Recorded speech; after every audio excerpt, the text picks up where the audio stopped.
Yo, what's going down, everybody? It is Straight Outta Boston here, aka the King of Boston. Today we're back for episode 8 of my MLB 14 The Show Road to the Show with Saul Goodman, a third baseman for the AAA affiliate of the Tampa Bay Rays in the Tampa Bay Rays organization. And this is Saul's next-gen debut. We are finally on the PS4. I actually used some of this gameplay in a channel update I did a couple days ago, but this is the first footage in episode form of PS4 Saul Goodman. So I hope you guys enjoy the update and graphics and just looks and all that stuff. So anyway, we start out this episode pretty rough, 0 for 4.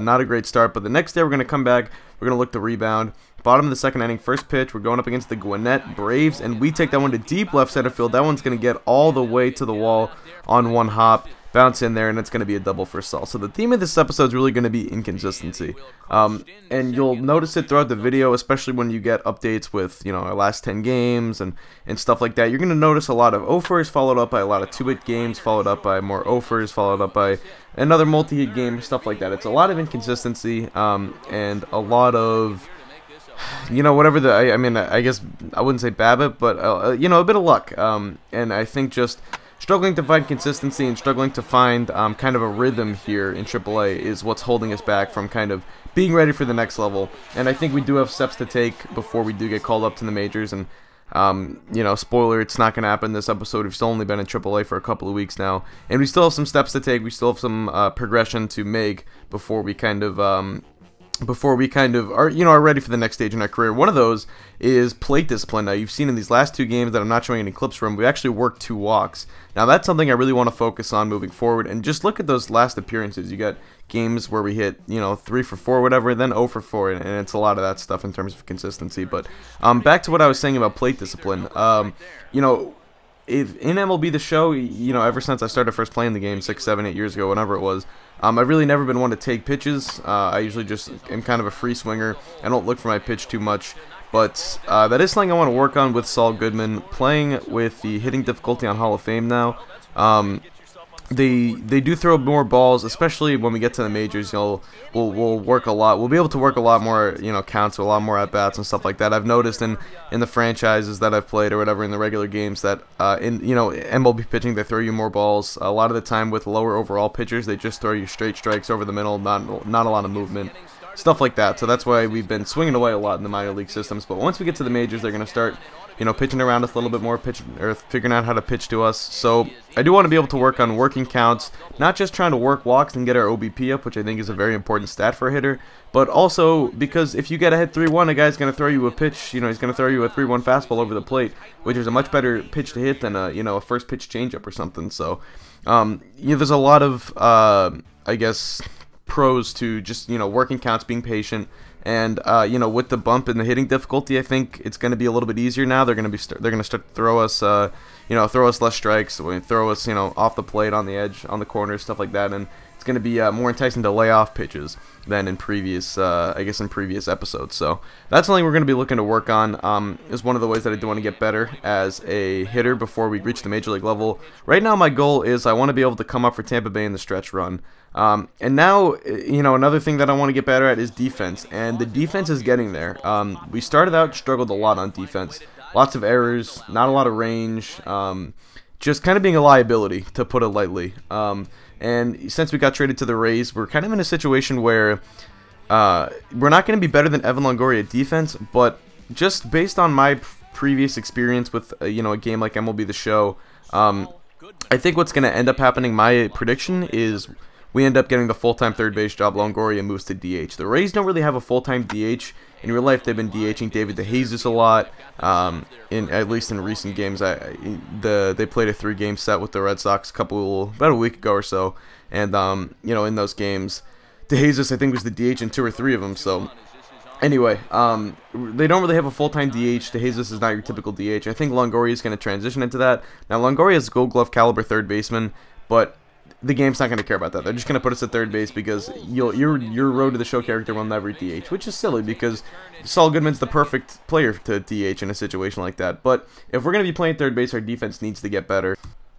But before I talk about anything else, we have a 4-4 game in the bottom of the 8th, one man on, and it's time for the Better Call Saul moment of the episode. Yes, a defensive Better Call Saul moment, and this one is going to be an 0-1 pitch, grounded to third, on to second for one, on to first, in time, and it's a 5-4-3 double play. So Saul's defense now becoming a positive, becoming a plus for him. He's becoming a plus defender, a guy who can contribute, make big plays, and that helps us get a 6-4 win. So a big double play there ends up holding the Norfolk Tide or whatever they are, and then we got a couple runs at the top of the 9th, and we end up winning that ball game, going 2 for 5 at the plate and making a nice 5-4, or starting a nice 5-4-3 double play there. So anyway, you can see we're only hitting 231 in our last 10 games, but you know, that's just kind of a, you know, it's part of that inconsistency. You know, our batting average has been fluctuating between anywhere, you know, 265 to 275, and it jumps a lot. And I think of a guy like AJ Przinsky, who this year with the Red Sox has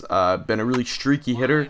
And you know, as always, I make tons of like Red Sox references and stuff like that. I hope you guys don't mind it too much, but he's been a really streaky hitter. You know, his average has been fluctuating between, you know, 260 some nights, and then, you know, 2 nights later, next thing you know, it's 320 or whatever. So, you know, a lot of streakiness, and that's kind of where we are right now. But we end up going 1-4. I believe when you get on in the narrow, they give it an out, or they give you like an out in your batting average. So I think we only went 1 for 5 technically that game, but we reached base twice. You can see we got 1,500 training points, putting that into our hitting. You know, I think if we're going to be an offensive third baseman, then this is the thing we got to work on if we want to be able to get called up by the stretch run and, you know, try to help out Tampa, you know, maybe late August or late September or whatever, and try to help them reach a playoff spot, maybe even make a postseason roster out of it. You know, a situation like Manny Machado a couple years back in 2012, or like Xander Bogaerts last year for the Red Sox. So take a look at the standing update. We are a game and a half ahead.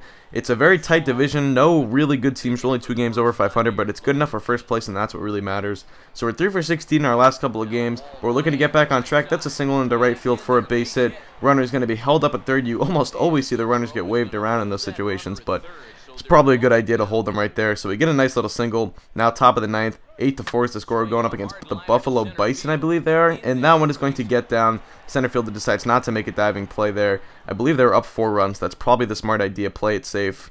I don't want to, you know, be giving away bases or whatever. And we end up losing that game 8-5. But we do go 2 for 5. A lot of singles though.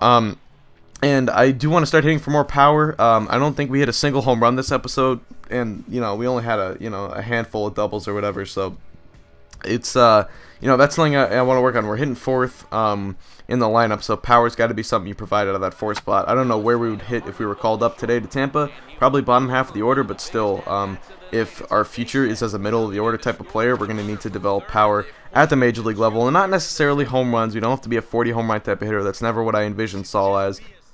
Really more as a guy who hits 20 to 25 home runs, then gets you 30 to 40 doubles, and that's the kind of power that I'm looking for, you know, at the AAA level. And so far it hasn't happened yet, and I think that's where we're gonna have to get better at in the future. If we want to get called up, we gotta be able to be the player that we want to be at the major league level at AAA first. So there we get robbed of probably an extra base hit there by a diving play, but we get a sac fly out of it, and now a 2-strike count right there. We actually shorten our swing a little bit, go for the contact swing, and it pays off. The bases are loaded. Would have liked to get a hit and drive in a couple runs there, but it's another sac fly, our second sac fly of the ball game, and that would help contribute in a big win. We were up early. They came back and made it like 10-10, and I think we ended up winning 12-10 in 10 innings or something like that. A walk-off 2-run shot, I do believe. Yep, 12-10. There's the score. And to wrap up this episode, we have been invited to the the Futures game, World versus USA. We are on the USA side from Target Field in Minnesota, which will be the host of the 2014 All-Star game, as well as the 2014 Futures game,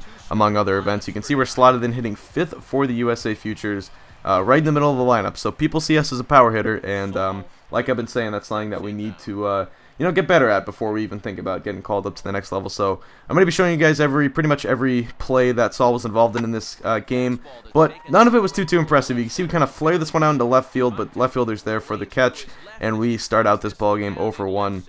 And I don't know if it was just jitters or whatever, but you can see this is only the second pitch of the AB, and Saul's very anxious to you know, start swinging away and trying to make a name for himself out here with some of the best prospects in the game. He wants to show that he belongs on all those top 50 prospect lists, top 100 prospect lists with the rest of these guys.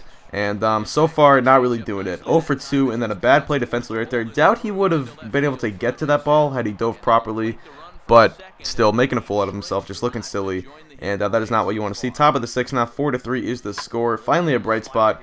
We just, pretty much corral a regular old ground ball. Nothing special, but at least we don't, like I said, don't try to look stupid in these things. Is probably the biggest goal. So 43 USA on top, and we just get under that high fastball, pop it up in the left field. We cannot advance the runner, can't do any of that, and we are now 0 for 3 in this game. But still, nice to be able to play at Target Field at a Major League Stadium.